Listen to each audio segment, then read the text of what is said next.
All right, music fans, welcome back. Harmless Dave here, back again, talking real music in real time for a couple of real people out there, just like you and just like me. So here's a band that can actually perform, and they're not young guys or anything, but Black Swan. It's kind of hard to see because of glare here, but I am going right up. It's called Generation Mind. Came out a few months back. Robin McCauley, who is a freak of nature, sounds almost better than he did 30 years ago, and really strong material here. This is something that the industry could promote here in the States. There's no embarrassment in this. This is just great, hard driving melodic rock. And, that's my review of that. And I've put it out there a couple of times. People have said, thanks for pointing me in that direction, because there's not a lot to point to.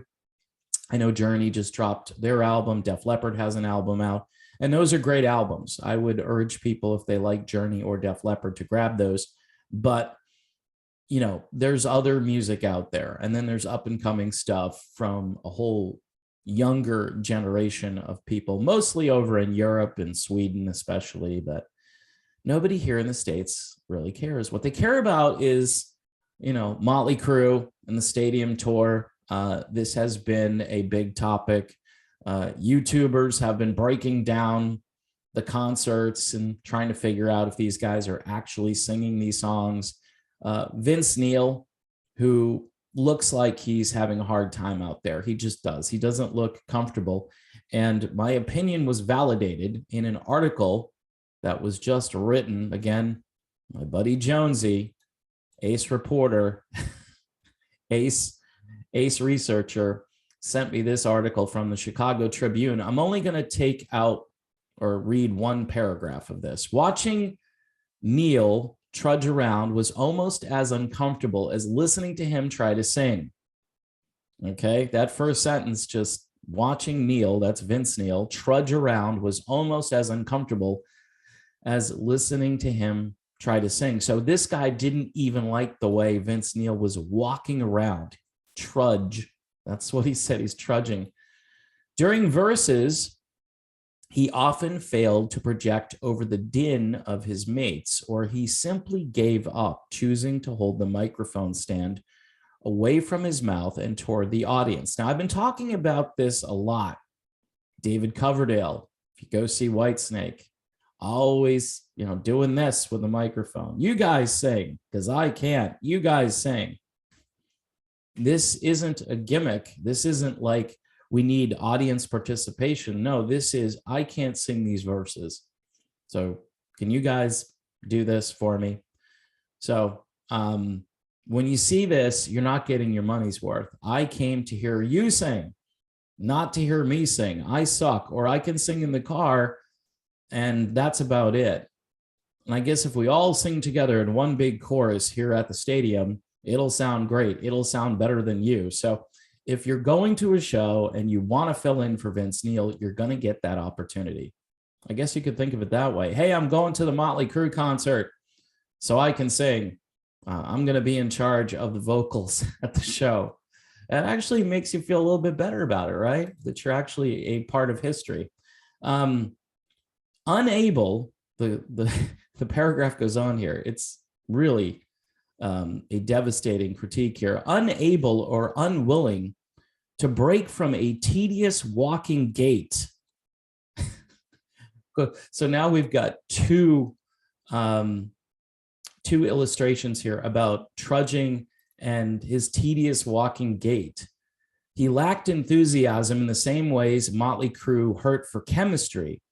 For Neil, the 80-minute set amounted to a chore, a task to get through rather than a chance to entertain. Now, I defended Vince Neil the other day during the whole teleprompter thing. Okay, he's using a teleprompter, and so is the president of the United States, and he's got a much more important job than Vince Neil, right? You think he'd be able to talk off the cuff, right? And one thing that I do here, which gets me in trouble apparently, is I talk off the cuff, and I have an idea of what I'm going to say, And sometimes the words come out right and sometimes they don't. But at least I'm trying, right? At least I'm doing that. So I defend the scripted Vince Neil here trying to remember lyrics, right? I just do. But as far as his ability to sing and look like he's actually enjoying himself, I think that is fair game. I think that is something that if you're paying lots of money to go see this show, you should expect that the people performing, number one, are going to be enthusiastic. Anyway, he goes on. Again, for Neil, the 80-minute set amounted to a chore, a task to get through rather than a chance to entertain. His out-of-tune vocals on favorites such as Home Sweet Home and tendency to duck backstage for breaks couldn't help but raise questions. So what's he going backstage to do?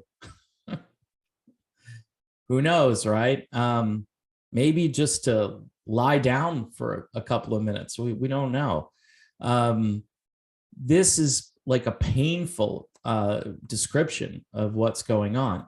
Now, the next paragraph is interesting as well. Indeed, the few bursts of energy came not from Neil or the now tame Six, referring to Nikki Sixx, but three female backing vocalist dancers that did the heavy lifting on many choruses, dubbed the Nasty Habits. The trio, like most of Motley Crue's hedonistic fare, defied any notions of the Me Too era as they slithered around in revealing outfits and struck provocative poses. They provided an enormous boost to the band. Okay, so this is basically saying we distracted the audience with good-looking hot chicks. That's what we did. It's, you know, and that's kind of to be expected with Motley Crue. I think people were expecting even more. If you watch The Dirt, which is painful, it doesn't get better. It gets worse. I mean, for this kind of stuff, and keep in mind, everybody's older, right? Unless they've got their kids going there, or there's another generation of people that kind of want to see the train wreck, right? What was music like back in the 80s, Dad? Here it is. And they're watching Vince Neil trudge around, according to the reviewer here, and thinking, you know what? Even though my music sucks compared to this music, Dad, these guys are just, yeah, they're not cool. They're very not cool. So I think that's what this is about. But the chicks, these provocative poses and these revealing outfits, that's the way to save the day for Motley Crue, right? And people expect that when they go see Motley Crue. I think it's really uncomfortable now. And it's not just the Me Too people, because the Me Too people are very hypocritical. But I understand where they're coming from, because when you look back at this stuff, you say, wow. I mean, was very, what's the word? It just used women in a way, I think, that was a little bit out of control, but it was the norm in the sleaze rock, heavy metal, glam rock side of things, and it was to be expected. Now, was it a good thing?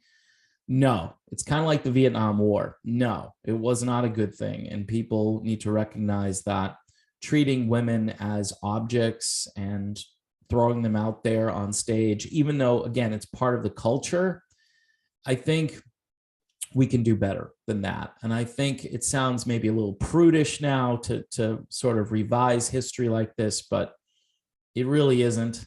I mean, I guess if you're a healthy, red-blooded American male, growing up in the 80s, yeah, this was certainly a part of the whole package, if you will, of seeing a band like Motley Crue or Poison, maybe to a lesser extent, Def Leppard, right? And Joan Jett, well, I won't go down that road because that gets a little bit just uncomfortable. Anyway, their presence further underscored how other glitzy trappings, hydraulic towers, pyrotechnics, lasers, fog, and an ill-advised rendition of The Dirt, which is a song maybe from 1981, that ultimately stood as a crass advertisement for the band's Netflix movie, all aimed to distract. Along with Mars' greasy riffs, this guy did think McMars did a great job. The trio largely carried Dr. Feelgood and Girls, Girls, Girls, but nothing masked the fact that the band demanded fans fill in too many blanks with memories. Wow. So in other words, the band relied too heavily on the audience to sing and to fill in where the band couldn't actually do what they were supposed to do. This reviewer goes on to talk about how great Def Leppard was. And I said, even before this tour started, they're the headliner.